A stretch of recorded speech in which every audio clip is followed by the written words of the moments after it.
श्री नरेंद्र मोदी जी के सरकार को आने वाले 30 तारीख को 9 साल पूरे हो रहे हैं और ये देश जिस प्रकार से पिछले 9 साल में आधुनिकता की ओर बढ़ा, आदरणीय प्रधानमंत्री श्री नरेंद्र मोदी जी के नेतृत्व में ये देश ने पिछले 9 वर्षों में जिस प्रगति की राह देखी, न सिर्फ एक राज्य में बल्कि हर राज्य के हर कोने में विकास की गंगा बहने लगी। और आदरणीय मोदी जी को हम धन्यवाद इसके लिए भी देते हैं कि बहुत सारी योजनाएं उन्होंने कल्पकता से इस देश के छोटे छोटे बेटियों के लिए उन्होंने बनाई।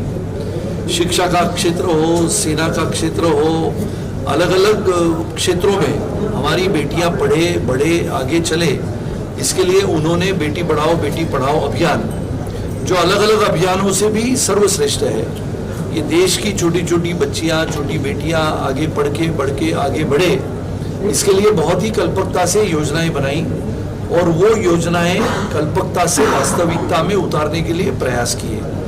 और इसके लिए आज अभी हम सभी यहाँ पर बोरीवली में ये हमारी छोटी छोटी बेटियों के नाम पे हमने बैंक के खाते खोले हैं और स्टेट बैंक ऑफ इंडिया के माध्यम से कोई दूसरी में है, कोई तीसरी में है, कोई पहली में है, ये छोटे बेटियों के नाम पे खाते। ऐसे नहीं है कि सिर्फ उनके माँ और पिताजी के नाम पे बैंक अकाउंट है, वो तो सबके होते हैं, लेकिन ये छोटी बेटियों के नाम पे खाता खोल के उसमें करीबन 100 बेटियों के नाम पे खाता खोल के हमने उसमें हजार रुपए भरे हैं। और अगर ये देश भर में ये योजना चली तो हमारी ये बेटियां जब बड़ी हो जाएगी, 18 साल की हो जाएगी, तो उसमें अलग अलग योजना के माध्यम से जो पैसे हम भरेंगे इनके लिए, वो 18 साल के पश्चात जब वो बड़ी होगी और आगे की शिक्षा हासिल करने के लिए भारत में या भारत के बाहर उसको जाने के लिए प्रयास करेगी, तो उस पैसे का लाभ उसको आने वाले समय में शिक्षा के लिए होगा।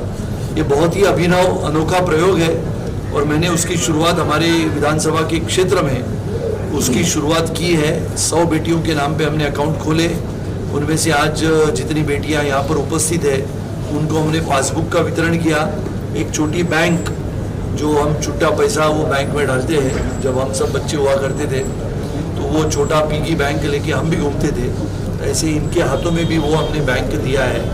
और ये पासबुक के माध्यम से एक नया कार्यक्रम छोटी बेटियों को हमारे साथ जोड़ने का और उनका जो सपना है उनके दृष्टि से भारत को आगे बढ़ाने का। भारत एक शक्तिशाली राष्ट्र हो, लेकिन वो शक्तिशाली राष्ट्र कब बनेगा जब इन बेटियों को हम बढ़ा के आगे बढ़ाएंगे, तब ये हमारा भारत इनके कंधों पे आने वाले 20 वर्षों के बाद मजबूती से खड़ा होगा। इसके लिए ये एक नया प्रयास, नई पहल, नई दिशा की ओर हमारी बेटियों को पढ़ाने के लिए हमने प्रयास किया। कार्यक्रम भी रखा गया और नए संसद भवन का उद्घाटन किया।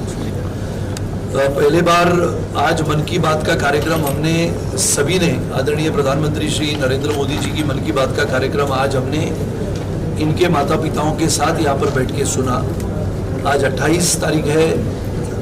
इस देश को हिंदुत्व की विचारधारा देने वाले स्वतंत्र वीर सावरकर जी की 140वीं जन्म जयंती है। वो जन्म जयंती के उपलक्ष्य में भी हमने स्वतंत्र वीर सावरकर जी के प्रतिमा को, उनकी पवित्र स्मृति को अभिवादन किया, कोटि कोटि वंदन किया। और उसके पश्चात आदरणीय प्रधानमंत्री श्री नरेंद्र मोदी जी ने नए संसद भवन का आज उद्घाटन किया। ये देश में पहले का जो संसद भवन था, जिसका इतिहास था, और ये नया संसद भवन जो आने वाले समय से आधुनिक भारत की एक नई पहचान बनेगा।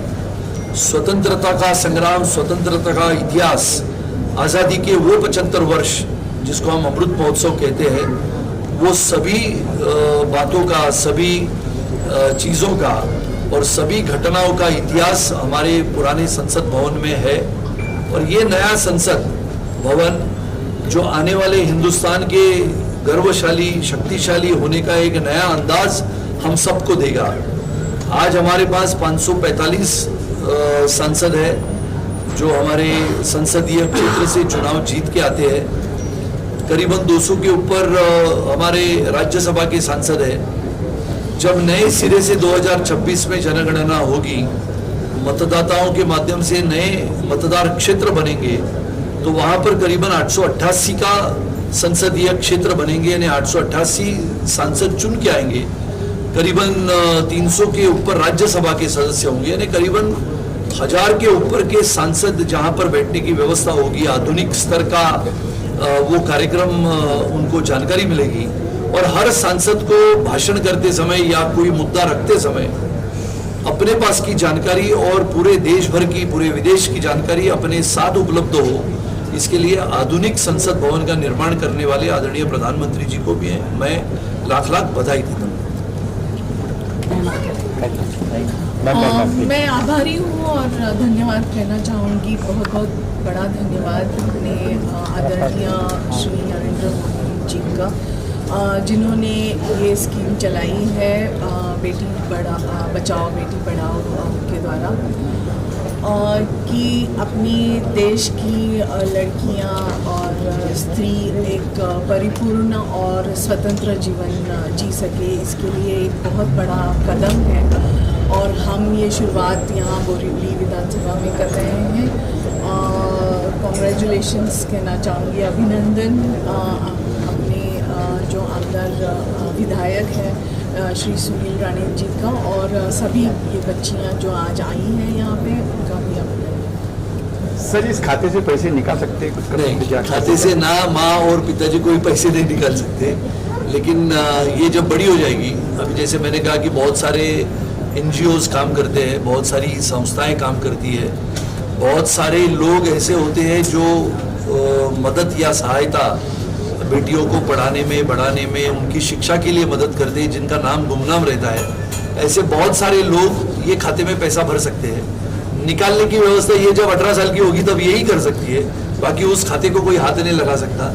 माँ और पिताजी कोशिश भी करें तो हमको तुरंत पता लगेगा कि माँ बैंक में गई है। इसके लिए ये सबको हमने अभी बड़ी हो जाएगी तो हम सिखाएंगे कि अपना बैंक बुक आगे आने वाले समय में कैसा चलाएं। सर आप अभी महाड़ा में गए थे, बैठक भी किए थे, लोगों का कहना है आप जब से महाड़ा जाएंगे लोगों का जो काम है और तेजी सूरत पे गए।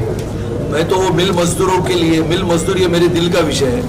मेरे पिताजी विधायक थे, मंत्री थे, लेकिन वो पहले मिल मजदूर थे और इसके लिए मिल मजदूरों को घर मिले। पिछले कई वर्षों से लगातार जिन्होंने अपने पसीने से, खून से इस मुंबई में बसी हुई मिलों में काम किया, चाहे वो उत्तर प्रदेश से आया हो, बिहार से आया हो, महाराष्ट्र से हो, गुजरात से हो, ये मिलों की जमीन तो करोड़ों के भाव में बिल्डरों के हाथ में चली गई, लेकिन जिस मजदूर ने इस मिल में अपना पसीना बहाया उसको हमने घर देने का वादा किया था। उस वादे को पूरा करने के लिए मैंने माड़ा में अभी जिम्मेदारी ली है और मैंने ऐलान किया है, एजेंट को दिखाओ 5000 रुपया मेरे से इनाम ले लो, और अगर एजेंट दिखे और ये साबित हो गया कि ये एजेंट हमारे गरीब मिल मजदूर को बहका रहा है और उसका घर लेने के लिए प्रयास कर रहा है तो उसको भी जेल में डालने का प्रयास में करूँगा। सर आपने ये भी कहा है कि वहाँ पे जो भी आते बाहर सोने को नहीं रहता है, सोने को नहीं रहते उनको वहाँ पे होगा क्या? नहीं, कोने कोने में से आने वाले हमारे मिल मजदूर भाइयों और बहनों को मैं इतना ही कहना चाहता हूँ कि आप अभी बिंदास्त आइए। ये सरकार शिंदे फडणवीस जी की सरकार है और उसमें मिल मजदूरों को हक का घर देने के लिए जिम्मेदारी मेरे ऊपर दी हुई है और निश्चित रूप से विश्वासपूर्ण वातावरण में अपने मिल मजदूरों का सम्मान करते हुए उसको घर देने का प्रयास मैं करूंगा। कोई एजेंट या कोई भी व्यक्ति गुमराह करने की कोशिश करेगा और ये साबित हुआ तो निश्चित रूप से वो एजेंट को जेल के दरवाजे खोल के उसको अंदर डाल। सर लाखो मिल मजूर आहेत, तुम्ही या लाखो मिल मजूरमध्ये कसं पोहोचणार आहात आणि त्यांच्यासाठी काय काय तुम्ही प्लॅनिंग केलेलं आहे? लाखो मिल मजदूर आहेत ही गोष्ट खरी आहे। 1,74,000 गिरणी कामगारांनी रजिस्ट्रेशन केलं होतं, त्यापैकी 15,000च्या लॉटऱ्या झाल्या। पहिली लॉटरी 2012ला झाली, दुसरी 2016ला झाली, तिसरी 2016ला झाली आणि चौथी 2020ला झाली। त्या 15,900 घरांपैकी साधारणपणाने एक 8,500 ते 9,000 घरांचा ताबा मिळाला। उरलेल्या घरांचा ताबा काही गोष्टींमुळे रखडला होता, पण येणाऱ्या 1.5 महिन्यामध्ये पहिल्यांदा 1,000 घरांच्या चाव्या या आम्ही आमच्या मिल कामगारांना देणार आहोत, गिरणी कामगारांना देणार आहोत। उरलेल्या जवळजवळ 6,000 चाव्या ज्याच्यामध्ये काही घरांची दुरुस्ती रखडलेली आहे। कोरोनाच्या कालावधीमध्ये ही घरं विलगीकरण कक्षाला दिली होती, त्यामुळे ही घरं सुद्धा दुरुस्त करून येणाऱ्या काही महिन्यामध्ये त्याच्या लॉटऱ्या करून ज्यांच्या लॉटऱ्या राहिल्या असतील त्या आपल्या गिरणी कामगाराला हे सरकार न्याय देण्याच्या भूमिकेमध्ये येणाऱ्या 90 दिवसामध्ये